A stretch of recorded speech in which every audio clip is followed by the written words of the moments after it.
Събуждаш ли се в един и същи ден 10-20 години? Усещаш ли, че всяка сутрин протича по един и същи начин и то може би не толкова приятен? Може би всяка сутрин се събуждаш от шума на някой, който е станал преди теб. Дали това е в семейството или в съседите.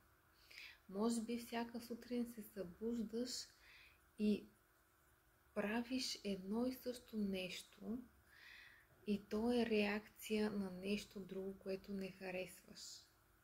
Може би всяка сутрин се събуждаш и имаш едни и същи противоречия с близките си или затруднения в сутринта си. А как протича денят ти след това? Отиваш ли на едно и също място и правиш ли едно и също години наред? А чувстваш ли се отекчен от това? Чувстваш ли, че някъде се изгуби по пътя? Искаш ли да направиш едно ново начало на своя ден?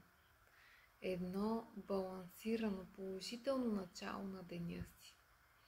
Искаш ли да заредиш деня си с положителни емоции и той да започне да приема един по-приятен и по-успешен облик? Искаш ли да се присъединиш в нашата група тази седмица на безплатната част на маратона за сутрешна настройка? Искаш ли да се събуждаме заедно и да зареждаме деня си с мисли, намерения и чувства, като преди това сме направили практика за изчистване на енергията и пространството си? Искаш ли заедно да направим една лавинообразна, положителна реакция и промяна в своя ден и в себе си? Ако да, заповядай в нашата безплатна седмица на маратона за сутрешна настройка. Официално започваме от 10 октомври. Можеш да поканиш и твоите близки и познати в този маратон. А за вечерните ритуали ще ти споделя в следващо видео.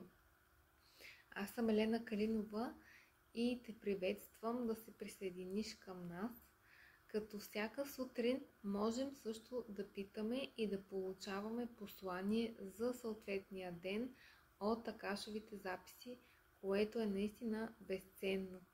Благодаря ти и до скоро!